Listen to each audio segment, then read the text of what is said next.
सभी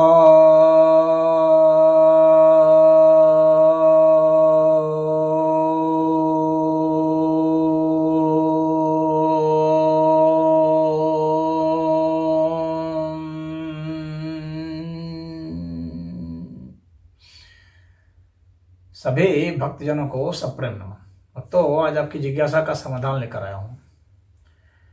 एक जिज्ञासा है, कहते हैं स्वामी जी महाराज, मुझे दलित होने पर गर्व है, क्योंकि जब दुनिया नंगे पैर घूमती थी तो हम लोगों ने जूते पहनाए पैरों में।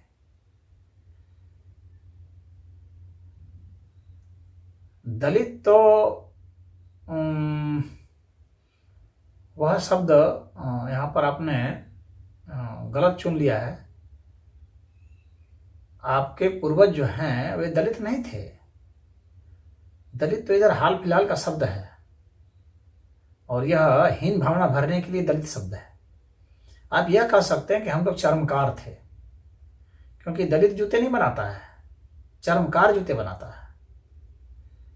आज तो दलित सभी को कह दे रहे हैं, जिसको बुझा रहा है, जिसको भी अपना प्रोपेगेंडा में शामिल होना है उसको कह रहे हैं दलित है। यह दलित मतलब जिसका दलन हुआ है, मतलब जिसका शमन हुआ है, जिसके साथ अन्याय हुआ है, अत्याचार हुआ है, जुल्म हुआ है, इस तरह की बातें जो फैलाते हैं वो लोग जो है अपने उसमें शामिल करते जाते हैं कि दलित है। और दलित जो है वो कहाँ जूते बनाता है, चर्मकार जूते बनाते हैं। तो आप यह कहिए कि हमें गर्व है, होना भी चाहिए गर्व, क्योंकि यह बात सच है कि जब दुनिया नंगे पैर घूमती थी उस समय चर्मकारों ने जूते बनाए, पहनाए पैरों में और लोगों को बचाया। इसी तरह से जो बढ़ई थे, लोहार थे, उन लोगों ने किए। सारे जितने भी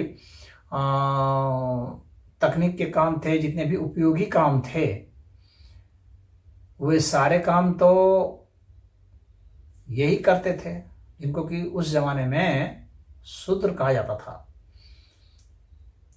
तो शूद्र जो थे वे होते थे, और शूद्र में भी अलग अलग कैटेगरी होती थी। जैसे कि शूद्र ब्राह्मण होते थे, शूद्र क्षत्रिय, शूद्र वैश्य और शूद्र शूद्र, ये होते थे, इस तरह कैटेगरी। उसी तरह से एक कैटेगरी और होती थी एक तरह की, से ब्राह्मण शूद्र, ब्राह्मण क्षत्रिय, ब्राह्मण वैश्य। उसी तरह से क्षत्रिय ब्राह्मण, क्षत्रिय क्षत्रिय, क्षत्रिय वैश्य और क्षत्रिय शूद्र। और एक कैटेगरी में भूल गया था ब्राह्मण वाले में, ब्राह्मण ब्राह्मण, यानी वर्ण के भीतर भी वर्ण होते थे। उसी तरह से वैश्य में भी वैश्य ब्राह्मण, वैश्य क्षत्रिय, वैश्य वैश्य, वैश्य शूद्र। तो जो उच्च स्तर के जो शूद्र शूद्र थे, शूद्र में जो शूद्र थे वे तो टेक्नीशियन नहीं थे, वे सामान्य जो है जिसमें बहुत तकनीकी शिक्षा की जरूरत नहीं होती है, उस तरह के काम वे करते थे। जैसे कि किसी की सेवा करना, टहल करना, झाड़ू पोछा लगाना, जिसमें कि बहुत ज़्यादा या इस तरह का काम करना, जैसे पहरेदारी, देखदारी, पशुओं को देखना, संभालना, इस तरह का, जिसमें कि बहुत ज़्यादा तकनीक की जरूरत नहीं है। लेकिन जैसे मूर्ति कला है, चित्र कला है, चाहे घर बनाने की कला है, पलंग बनाना है, टेबल बनाना है, कुर्सी बनाना है, सोफा बनाना है, इस तरह के जो भी तकनीक वाले काम थे उस समय में, चाहे ड्रेसिंग टेबल बनाए जाते थे या जो भी इस तरह से राजा महाराजा के यहाँ होते थे, या हथियार बनाए जाते थे, तो वे सब जो है वो शूद्र में ही जो अलग थे। जैसे शूद्र में जो क्षत्रिय थे, या क्षत्रिय में जो शूद्र थे, हाँ, या ब्राह्मण में जो शूद्र थे, तो उस तरह से करते थे। वे सब सारे काम जो है, तकनीक वाला काम जो है, सब इन्हीं के जिम्मे था, जिनको कि आप यहाँ पर संबोधित करना चाह रहे हैं दलित से। लेकिन वे शूद्र थे, दलित तो एक अलग हुआ। दलित से तो वो ये द्योतक होता है कि वो जो है उसके ऊपर जुल्म हुआ, लेकिन वहाँ शूद्र के ऊपर कोई जुल्म नहीं था। वे टेक्नीशियंस थे, चाहे कपड़े बनाने का काम है तो वही करते थे, और चाहे जूता बनाना हो तो वही करते थे, चाहे हथियार बनाना हो तो वही करते थे, घर बनाना हो तो वही करते थे। यानी सारे सब शिल्पकारी कलाकारी सब उन्हीं के जिम्मे था। तो उनको आप दलित नहीं कह सकते हैं, क्योंकि उन्हीं से पूरा समाज एक तरह से चल रहा था, संभाले हुए थे। क्योंकि मानव का विकास में तो उन्हीं की सबसे बड़ी भूमिका है, मानव के विकास में। क्योंकि सारा जो टेक्निक वाली चीज़ें थी तो वे ही करते थे। स्याही बनाना है, ब्राह्मण को लिखना है कलम से, तो स्याही बनाना है तो शूद्र ही स्याही बना रहा है। कलम बनाना है तो शूद्र ही कलम बना रहा है, ब्राह्मण तो लिख रहा है। तो कहने का तात्पर्य यह है हमारा है यहाँ पर कि आप गर्व होना चाहिए, निश्चित ही होना चाहिए, क्योंकि उसमें पूरा जो साइंस टेक्नोलॉजी जो था वह एक तरह से शूद्रों के ही जिम्मे था। तो वे दलित नहीं थे, किसी कीमत पर दलित नहीं थे। उनको दलित कहना उनका अपमान करना है। तो गर्व होना चाहिए, अच्छी बात है। उसमें जितने भी ये सब थे जो कलाकार, यहाँ तक कि वैद्य भी जो होते थे ना, उनको भी शूद्र कहा जाता था। वैद्य जो कि चिकित्सा करते थे, आयुर्वेद के वे जानकार होते थे। तो वैद्यक विद्या में जो थे तो उसमें शूद्र, ब्राह्मण में जो शूद्र कैटेगरी के थे तो वे वैद्यक वाला काम चुनते थे। तो वर्ण के भीतर भी जो छोटा सब वर्ण होता था वे, या शूद्र में जो ब्राह्मण होते थे वे वैद्यक का काम चुनते थे। और फिर उनके जो शिष्य होते थे तो फिर वे भी अपना चुनते थे। तो ये जितने भी तकनीक वाले काम थे इसमें सब जो है शूद्र वर्ण के लोग शामिल होते थे। और उसमें आपने बहुत अच्छी बात कही है। ये शब्द सुनने के लिए मुझे लगता है कि मैं ये दूसरी तीसरी बार ही सुन रहा हूँ। बस इसमें आपने जो गलती की है बस वो यही कहा है कि आपने जो है कि दलित शब्द जो प्रयोग किया है उससे मैं संतुष्ट नहीं हूँ। दलित में भला क्या गर्व करने की चीज होगी। आप चर्मकार लिखते, मेरे पूर्वज चर्मकार थे, मैं चर्मकार हूँ और उसका मुझे गर्व है।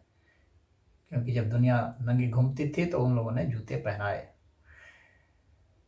और आज सबसे बड़ी क्या दुर्दशा हो रही है कि जो पारंपरिक जो कर्म थे, उन पारंपरिक कर्मों को जो कि उनको एक रोजगार मिल जाता था स्वतः ही, वह रोजगार उन्होंने विकसित नहीं किया बल्कि उनको छोड़ते चले गए खराब मान करके।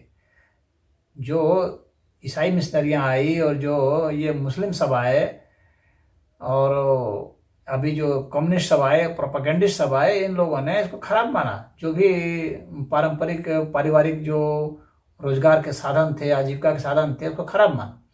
और खराब मान करके उसको कहने लगे अरे इसको बेकार है, इसको छोड़ करके खाली पढ़ो और पढ़ करके नौकरी पाओ, नौकरी पढ़ो नौकरी पाओ। और घर का जो पारंपरिक जो जिस जाति का जो वह चला आ रहा था उसको छोड़ दिया गया।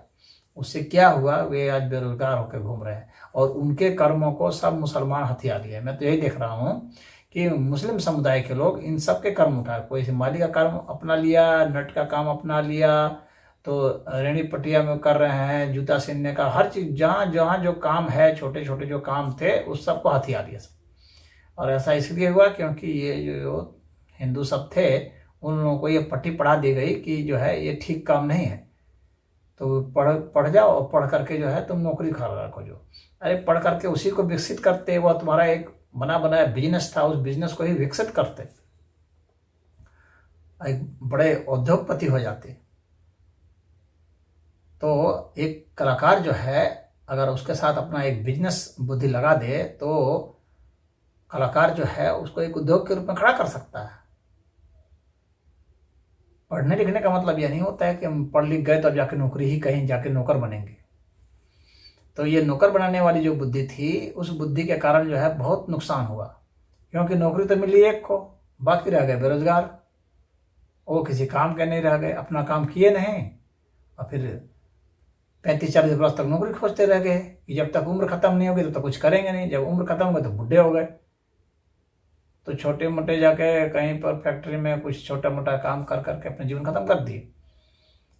अगर वही बचपन से वो जो है आप अपना पढ़ाई भी करते रहते हैं और अपना वो भी करते रहते हैं, पढ़ाई से उसका विकास होता रहता है। पढ़ाई से जो है आप अगर बहुत अच्छी नौकरी मिलती है आप उसमें नौकरी में चले जाते हैं, नहीं बहुत अच्छी नौकरी मिलती है आप अपना इसको पकड़े रहते हैं और इसको एक बिजनेस के रूप में डेवलप कर देते हैं और 10वां आदमी को नौकरी देते, 50वां और 100वां आदमी को नौकरी दे सकते थे। तो इस काम को छोड़ दिया। मैं समझता हूँ कि यह एक बहुत बड़ा हिंदू समाज में दोष आ गया। जो पारंपरिक जो है काम थे बढ़ई के, लोहार के, चमार के, और चाहे वो प्रजापति के घड़ा बनाने वाला काम, तो ये सब जो पारंपरिक जो है उसको छोड़ देना, उसको करते हुए ही आप कुछ कीजिए। क्योंकि एक रोजगार आपका फिक्स है तो आपका दिमाग शांत रहेगा कि हमको जीने के लिए अब किसी के हमने हाथ नहीं फैलाना है।